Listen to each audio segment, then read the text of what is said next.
Friday Night Funkin' is a great rhythm game. It's simplistic for sure, but it has a great OST consisting of bangers only, a fun and appealing art style, fun gameplay for all skill levels, and can be picked up and played from any computer for absolutely free. 7 out of 10, I'll give a more detailed review of it in my Games of 2021 list. Now, when you have a game as simplistic as this built on easily replaceable assets and a big enough community, mods are sure to follow. I mean, you have so much to work with, like drawing a character over a sprite sheet to create a skin, or creating a new chart for a song by using the built in chart editor. But little did the early parts of the community know how enormous this library of mods would soon become. As this year, Funkin' absolutely exploded in popularity, bringing the talented and the horrifying into the fandom. And when I suddenly remembered that I do indeed make YouTube videos, I came up with the idea to make a video where I discuss some personal favorites or just notable mods in the Friday Night Funkin' modding archive. All the colors, all the flavors. Some taste good, and some taste horrible. Ugh. Some are really cute, other ones look disgusting! Okay.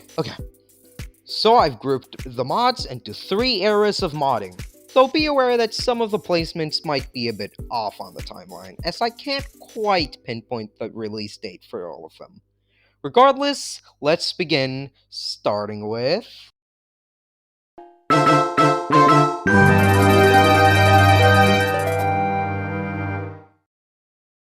Now, I didn't actually start playing Funkin' until early January.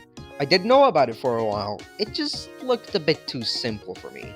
I got into the modding community immediately when a friend of mine taught me how to do it using Gamebanana. Great site, by the way. It was the simple kind of stuff, new songs with all original charts, quality of life improvements, and a lot of character skins. The Germa's Boyfriend mod by Orla is one of my favorites, and this was before I even got into Germa. Kokichi and Nagito Skin and Pump by Featherblast, Trollface GF by Layla 7.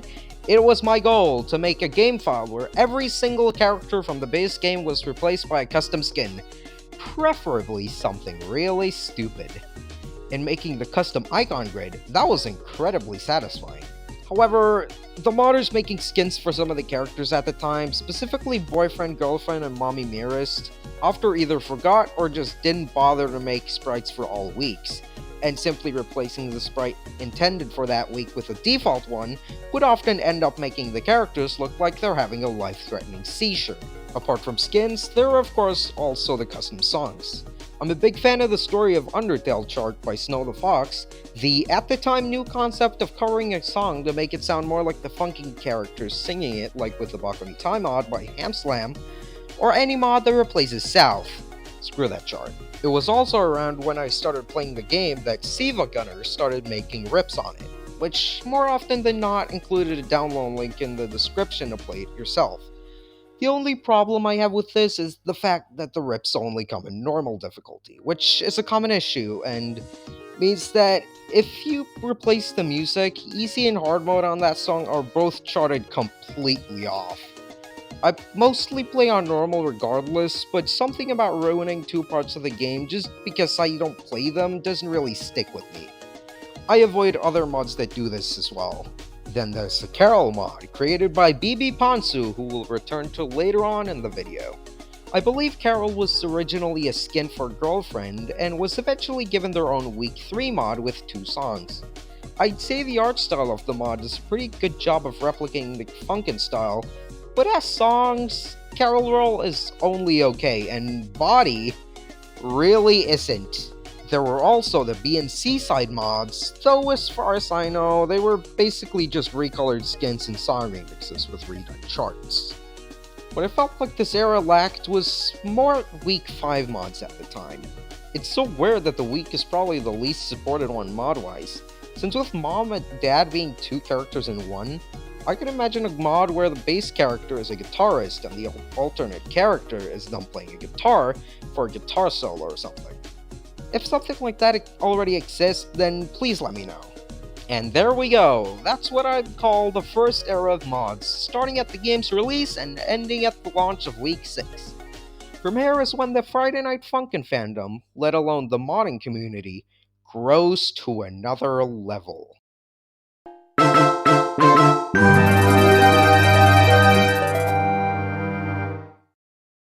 The release of Week 6 brought with it a plethora of new modders, which I guess is because all the artwork in the week is pixel art, which for some is a lot simpler to do than regular art. It also came out around the time when Funkin' started to blow up in popularity, which might have been because of the hype surrounding the update. Right around this time is when we got the Corruption mod by Phantom Fear.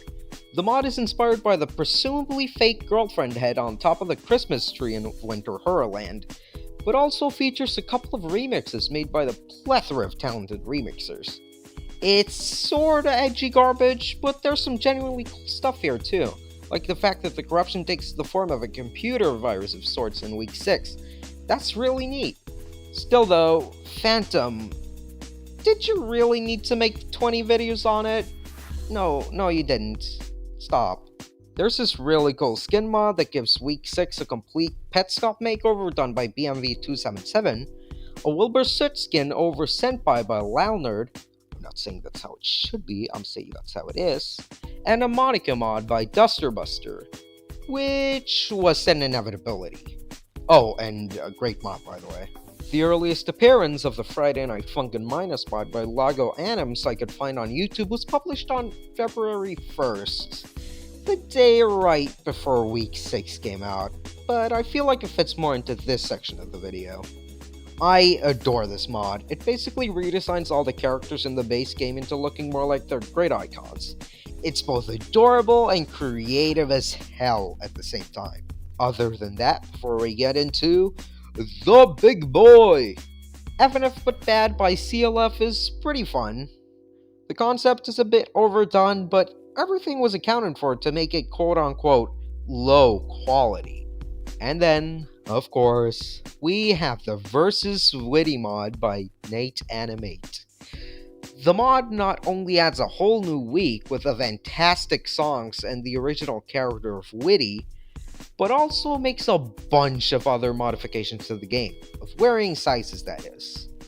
As a casual player, I found Low Fight and Overhead to be really fun, but Ballistic, while being a catchy song, of course, was just way too much for me. I lost on the second turn 3 times and sorta just gave up.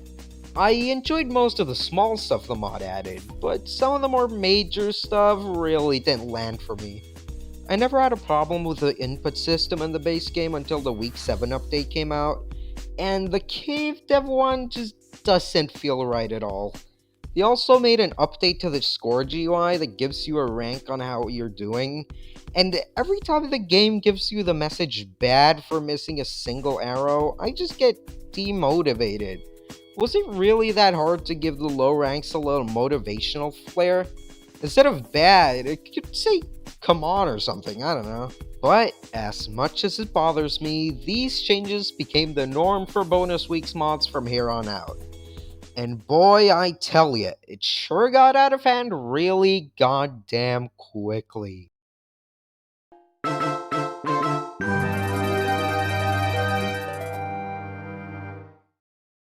The third era.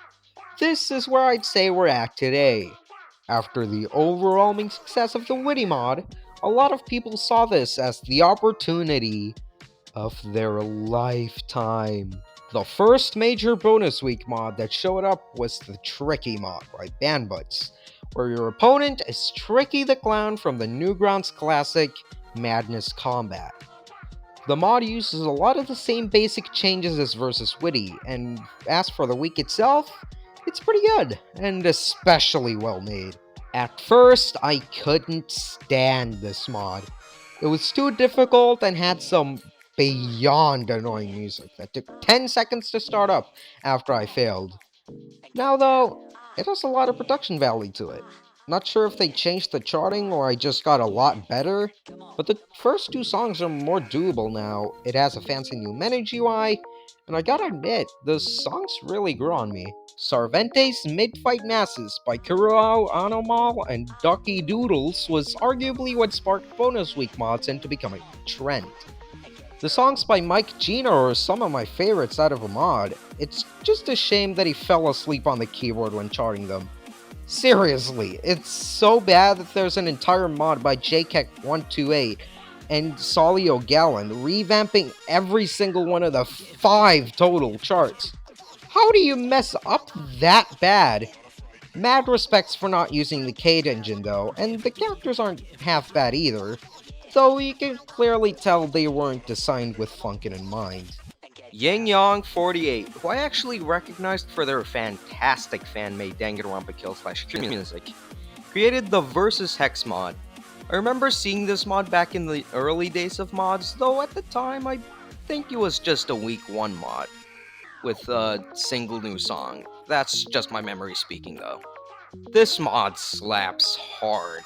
Instead of focusing on being tough as nails, it just focuses on being fun, and with 5 instantly memorable songs at that. Combine that with the fact that Hex and Witty are canonically best buds, and boom, you have my favorite Funkin' mod. Sardi Foolhardy by Swankybox, a YouTuber known for his Mario and Zelda content, is an endurance test mod based off of their game, Sardi's Maze. Free to play on Steam right now if that interests you, as well as their video on the process of making the mod. Simple but interesting stuff. Yeah, the mod's just fine. The creator of the Carol mod, BB Ponsu, also went on to create the Versus Sky mod, inspired by the very real and unironic BF Swipe Forever account on TikTok. I don't know, man. Giving a 14-year-old attention for their weird and creepy obsession is sorta questionable. And hey, even Ponsu regrets doing it due to other unfortunate circumstances. The concept of finding a yandere kinda stinks, and despite how it tries to be self-aware, it's still really formulaic and bland. Also, Sky's icon looks like Barney, and I refuse to believe I'm the only one who noticed that. We Funkin' by Solaire isn't good. It's so egregiously difficult and spammy that it's barely even a game anymore. So I'll give it this. It's quite memorable for how awful it is, and the last song just sorta cracks me up without unbelievably hard it tries. The charter's Gamebanana profile is called Joe Nuts. Do you have the heart to say that you have high expectations for Joe Nuts? Haven't tried this mod, and I'm not planning to either. Also, yeah, for Christ's sake, don't send any hate to them, goddammit. Over to some non-full week mods that came out this era. Everywhere at the End of Funk by Pierogi is a really creative concept that came from an oddly specific crossover. Plus, it introduced me to that absolute doozy of an album, even before it became a meme. Friday Night Funkin' HD is really neat. It's essentially a remake of Funkin' with way more defined story and unique gameplay changes, made by Colson and several other prominent modders. Arcade Showdown by Paper Kitty is a fun concept of a character playing on a DDR board, but also an extra Flatstone Mr. Game & Watch song. Versus a Gotti by Sugar Ratio is just so well made in so many ways, even if the real Ngotti's scum. Versus Tort by BB Ponsu again was made in 5 hours, which explains a lot, and Garcello fucking dies. Overall, you could either call this the golden age of Friday Night Funkin' as a whole, or you could see the game as an oversaturated mess where everyone can make whatever they feel like. However, I'm all for creative power, and as long as we can retain the talented modders in the community, the occasional missteps or scumbag creators won't bring the entire community down with them. Did I feature every single prominent Friday Night Funkin' mod in this video? No, I did not, but hey, that doesn't sound humanly possible at this point. By the time this video is out, there might be a bunch more new mods I could have talked about here. Heck, there are some really well-known mods I didn't even bother bringing up since I just didn't care for them, and this video was about my personal experience after all. The Funkin' craze obviously won't last forever, but if we continue to get more mods like Versus Hex, Friday Night Funkin' HD, and Versus Agati, I'd sure as I'll be happy, even if I do grow more tired of the game by the second. What are your favorite mods? Did I include them in this video? Leave them down in the comments, I'd love to hear it. If you're new to the channel and the algorithm did what I was hoping it would, consider subscribing and checking out some of my other videos. Anyways, this has been Miitopian, and remember to keep your vibe checked. Peace!